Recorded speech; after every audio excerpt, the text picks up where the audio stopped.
Today, me and Ross are speaking about the Syrian conflict and all that goes with it. It's been a very worrying week. The US have said that the Russian-backed Syrian government have dropped chemical weapons in the Damascus suburb of Douma. Trump described it as a barbaric act and described Assad as an animal. Now, it's been a lot of back and forth between Russia and America. It is, your textbook proxy war. Well, to a certain extent, this is the proxy war of what people are saying is the new Cold War, because as we know from the 7 years civil war in Syria, any involvement is really held up by the fact that you've got so many international agendas all in one place. And so Trump has vowed, as in his own way, in his Twitter, that he would make a swift kind of action in response to this chemical attack. And Russia has responded in this kind of war of words, saying if they did attack, they would shoot down any missiles. Would you call that a war of words though? Because I would just call that Russia being sensible and not just kind of accepting Trump's bellicose rhetoric, which we have seen so many times. It's been described as Cold War 3, play on World War 3. It's very funny. I didn't think of that, unfortunately. Yeah, but it doesn't work because there's only ever been one Cold War. No, but it's Cold War 3 because it's another Cold War. Yeah, but look, I didn't make this up. It doesn't make any sense. I know the rules. There's been 2 world wars, but there's only so it would be Cold War 2. God. This is where we fall But that doesn't make... Why is that funny play on Cold War 2? I didn't think of it. It's like... Cold War 3. No, because they're talking about World War 3, but because it's not started yet, it's called... But technically it's Cold War 2. Yes, I get the argument. It's like a new film, Titanic 3. I get the argument. I saw it on Google. I saw it on Google. Cold War 3. Killed Jack. Yes. Now, okay, I'm going to put my cards on the table nice and early here. This podcast is going to last for 25 minutes, isn't it? Nice. We're keeping it tight. Keeping it tight, watertight, so no water slips out, speaking of the Titanic. And what I'm going to say straight away is that I think this is all bollocks. I am completely on the side of the Russians here. I think that the Skripal poisoning linked with the American election, alleged hacking, even them doping their winter athletes in various competitions. I think it's all anti-Russian propaganda. I don't believe it for a second. I think people who genuinely think... I've just made a little list here. And I think people who genuinely think the US/West are doing this because they genuinely care about the Syrian people are absolutely deluded. And I've got a little list here, Ross. Use of napalm in Vietnam. Drone warfare in the Middle East. Overthrowing of democratically elected governments like Guatemala in 1954, an installment of military dictatorships simply to serve US interests. 1964 made up Gulf of Tonkin attack to justify Vietnamese intervention. WMDs in Iraq. I've listed them because they're very different examples, but all of them are examples of how America are the opposite of altruistic, which you could call selfish. They look out for interests. They don't care about consequences of their actions. They don't care about collateral damage. People who think that America are doing this because of a so-called chemical attack are completely deluded. And I'm not a nut sat in my little bunker with a tinfoil hat on my head, but I think it's very obvious to see this has all been set up. And I mentioned Skripal a minute ago. I think it started with this fake poisoning case on the streets of London to justify intervention. In Salisbury, to justify intervention in Syria. And now Theresa May's on about not going through Parliament to justify bombing. So kind of almost acting unilaterally to go and bomb Syria. I think it's all made up, and I think it's been working towards this for some time. Right. Yeah, that was an intense little diatribe. That's why, sorry, I just thought I'd get that out early. Yeah, no, I think I'm going to have to be the voice, I wouldn't say the voice of reason, because I always think you're a reasoned and measured voice. I think I'm going to have to play the kind of mainstream voice here, because you sound very much like our favourite writer, Mr. Noam Chomsky. All praises be.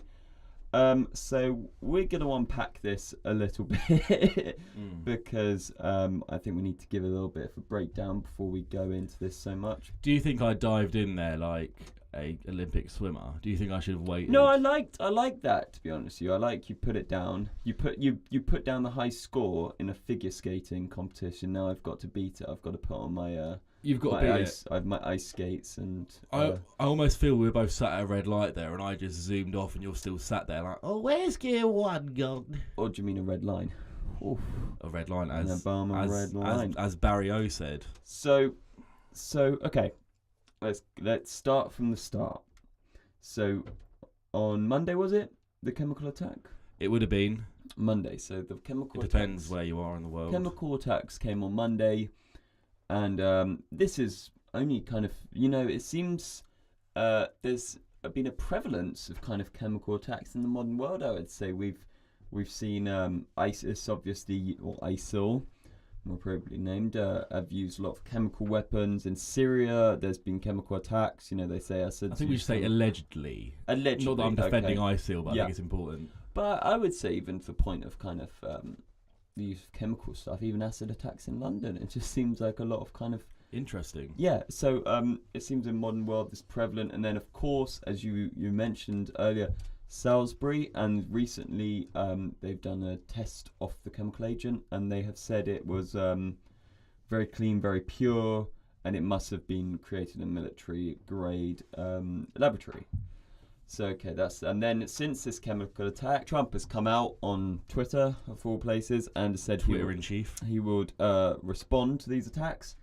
And we've seen a kind of Western joining together against this. Theresa May, as you said, she's willing to go ahead and wants to attack quite quickly, join with the US rather than push it through Parliament to get the approval. Although she is being very pragmatic. Macron, who's being described as Trump's whisperer in Europe, I read yesterday, he's more keen to go in gung-ho into Syria with Trump, which is surprising. So May is actually being rather pragmatic at the moment. But yep, so there's this big Western approach to it, and then we've seen Russia's response saying, quite measured words, as in we'll shoot down missiles, but also if you attack, if it leads to any kind of Russian troops being injured, there will be a response.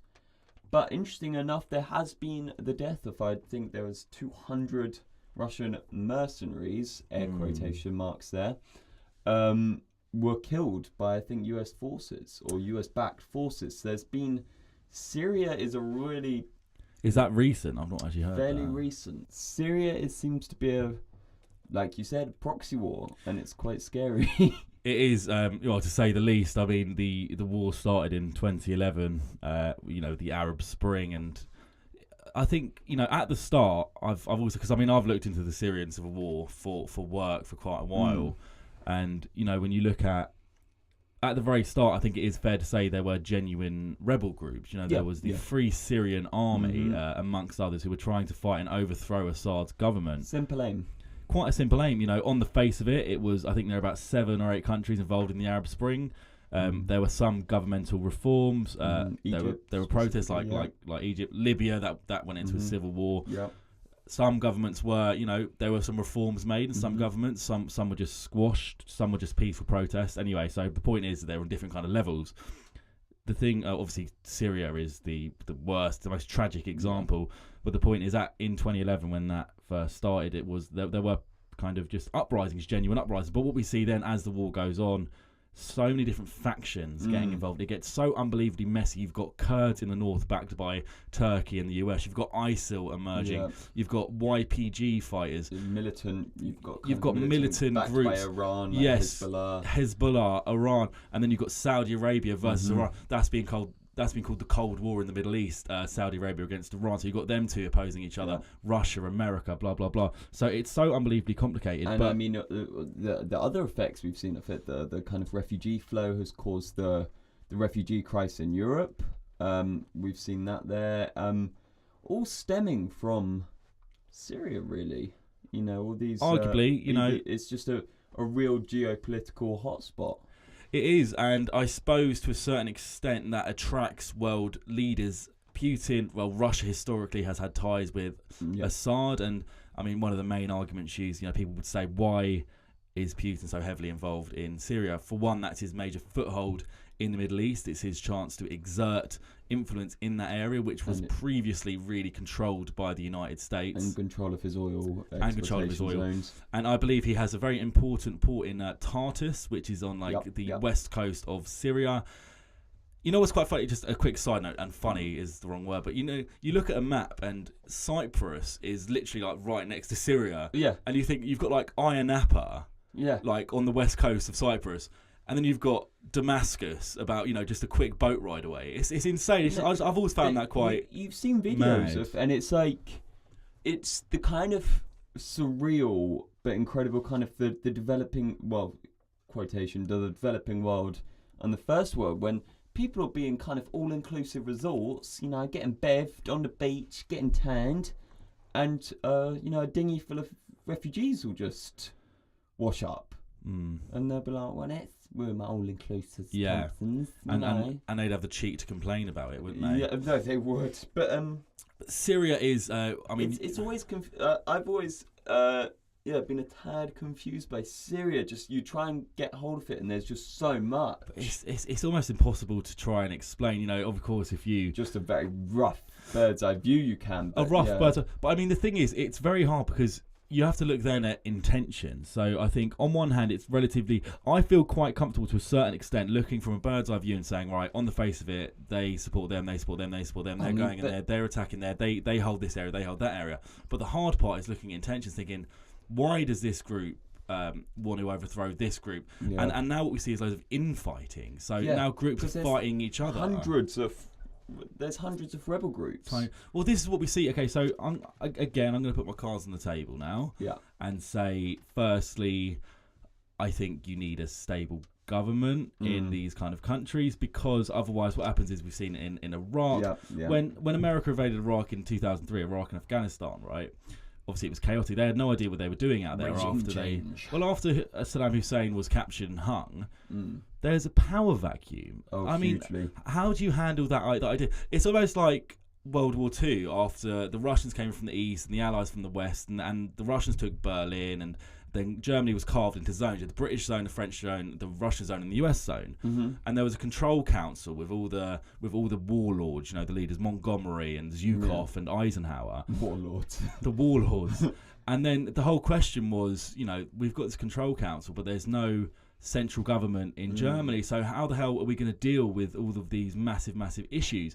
And I know that's a bit of a kind of far-fetched comparison, but I suppose the more obvious one, as I alluded to there, was Iraq and this idea of what do you do if you overthrow I'm not going to say stable, it's not stable, but if you overthrow an actual government, what do you do then? Because then you've got more infighting, more groups fighting each other, and just a power vacuum. I mean, you can't enforce democracy.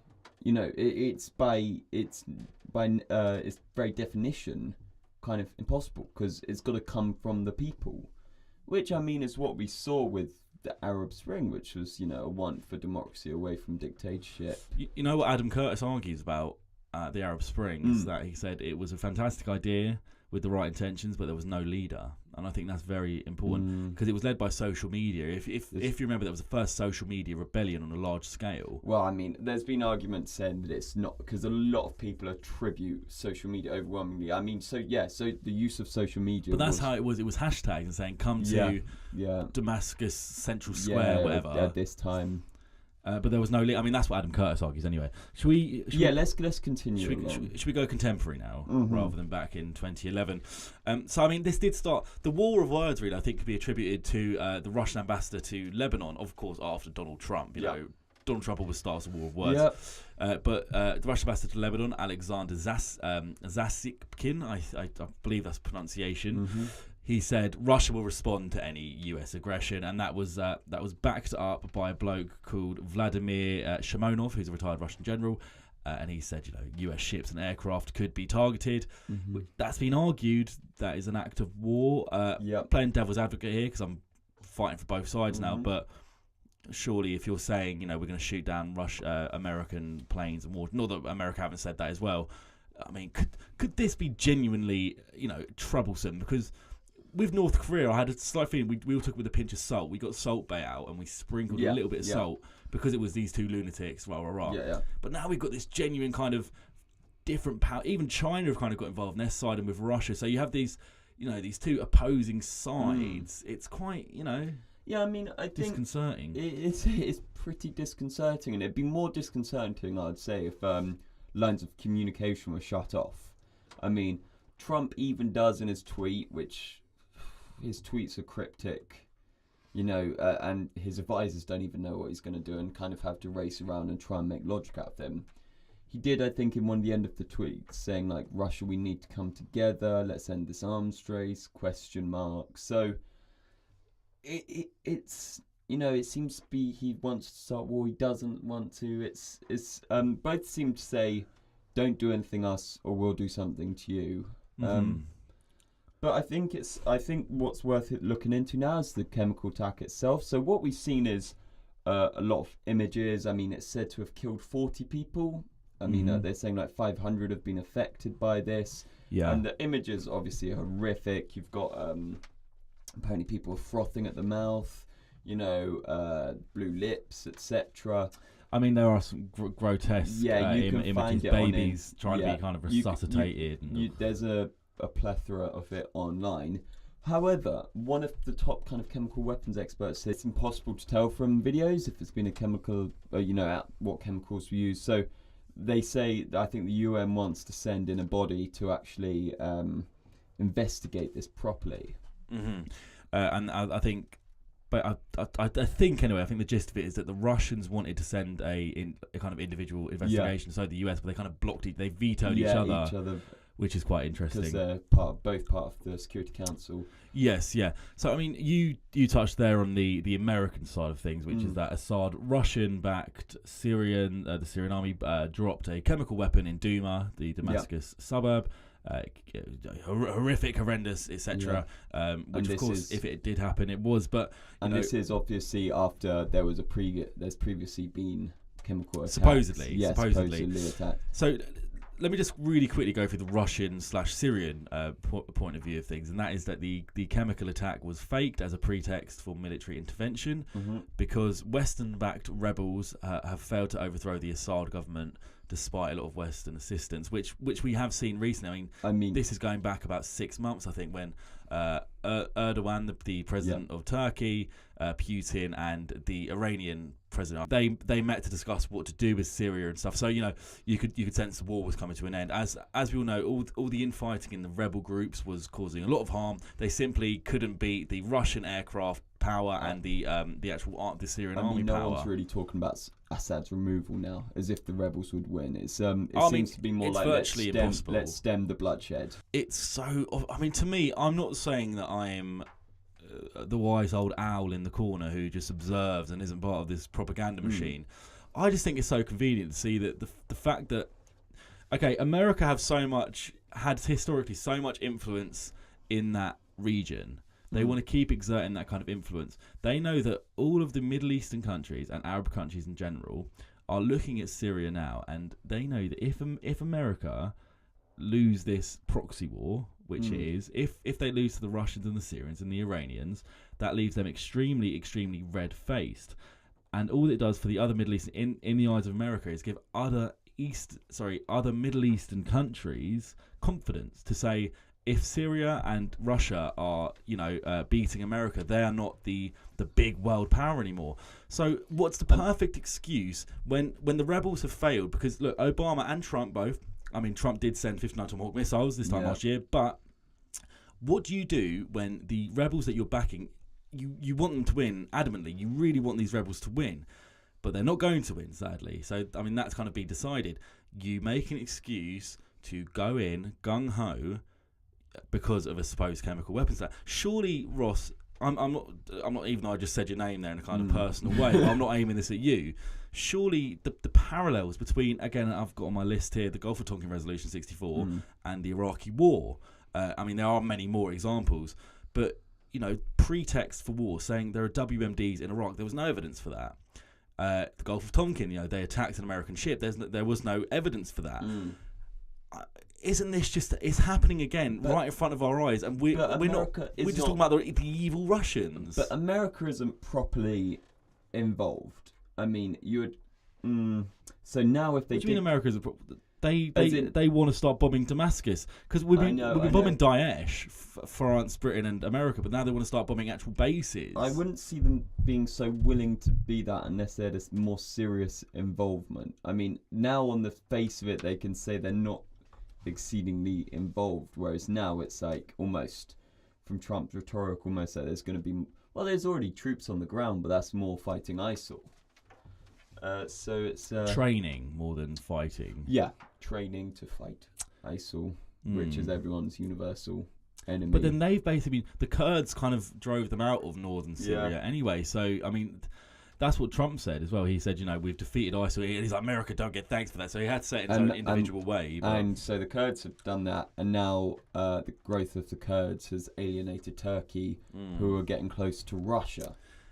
So it's a lot of my enemy's enemy is my friend. It's tough. But there's a I don't know if you ever heard of a guy called Edward Bernays. Name rings a bell. So he's Sigmund Freud's nephew, funnily enough. But he's known as the father of propaganda. Okay. And appropriate for Freud's. Yes, yes. Well, I mean, because he kind of learnt a lot from Freud, and he used that in 1920s, 30s, 40s. More like fraud. But yeah, people say Edward Bernays was one of the most influential figures of the 20th century. His first big thing was getting women to smoke, because tobacco companies in America realised that women weren't smoking. It was quite a manly thing to do back then. So he losing out 50% of the profits there. Yeah, so he organised this march where women would smoke the so-called beacons of liberty, they were called. Like, it gave women freedom. It was this kind of idea. So, but that's the kind of bloke he was. Yeah. But he made up a term. He wrote an essay, I believe, called "Manufacturing Consent" or "Engineering Consent," which I find a fascinating little title, a little kind of saying, "Engineering Consent." Yeah. And I think that's what we can see now with Syria. To push it to modern day, I think we can see our minds being made up for us about the evil Russians. I think the same with Britain. I think the fact that Theresa May is happy to go in without a governmental vote, I think that tells you quite a lot. Yeah, Corbyn's come out about that, protesting that. But God love Corbyn. Honestly, I'm not a mad lefty, right? But God bless Corbyn, because in situations like this, he's the only one that's acting rationally. Yeah. So once we're talking about manufacturing consent, what it's actually come out with, and we've previously talked about social media, someone very interestingly wrote an article, said it's the death of the CNN effect. Now this is the idea that people kind of had a universal news image. So say Rwanda or something, there would be the genocide in Rwanda. People would all see that, and then everyone could go, that's awful. That is terrible, because you'd see it on the television, and people had the same access. But now with social media and the different platforms, and everyone knows with your Facebook or anything, you're in your own little bubble. Each people see a different aspect of the truth. So there is no universal kind of. It's a bit like consciousness. We only see our aspect of reality. It's very interesting. But there's no agreed truth now. So, for instance, there's a great documentary on Netflix called The White Helmets, 45 minutes long. Great doc. I would recommend everyone to watch. And it shows these heroic guys going into these bombed out buildings and rescuing babies, etc. The Russians call them terrorists. They have said that they are behind these chemical attacks for planting this evidence. So it's truth is... truth not only can be twisted, but there is no such thing as a truth now. There's speak your own truth. It's whichever you choose it to be. Have you seen hypernormalization? Yes, because that is basically exactly what you're saying there. And it's very, very interesting. And again, Adam Curtis kind of looks into Putin enjoys this confusing politics to make it black and white. But as you said, they are so confusing. And I think social media, that was a great point. You kind of, back in the day, you watch BBC News at 10 o'clock and you see, oh, God, that's awful. That is so bad. And you can talk to someone about it. Tom, wasn't that awful? And but then say, you don't have the tools to question it. Well, you didn't, back in the day. Now you do. So what I can do now, as you said there, I know I'm kind of expanding your point here. As you said there, you can just watch the news and then say, did that really happen? Let me go on this kind of on-the-ground news network in Syria, see if that really did happen. Or let me go on TASS, which is a Russian news agency, and see what they're saying about it. Different narratives, which I think is very important. There was a very interesting back and forth between, I think, ambassador for Russia and ambassador from the UK, because the Russian ambassador said like similar to like something from Alice in the Wonderland, the kind of the Queen gave the ruling before the kind of hearing had finished. Yeah. And then the UK ambassador said, "Oh, well, very similar to a quote from it," and it said basically, "You could believe 6 impossible things before breakfast."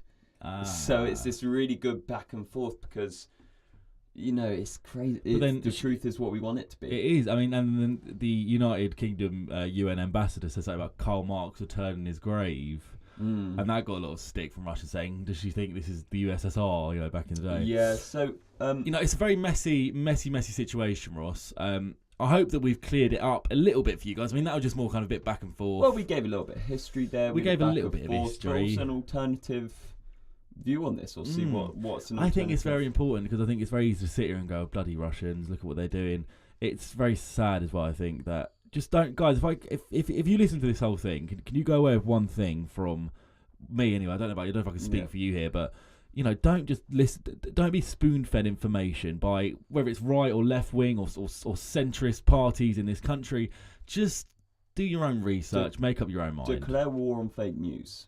Go to multiple sources, and please comment below. Leave a comment if you want us to pick up on anything. Because you know, this is our first of many podcasts, so please keep following. We're hoping to do once a week. It's just us having a back and forth, and yeah, like I said, we want your involvement. Thank you, guys. Thank you.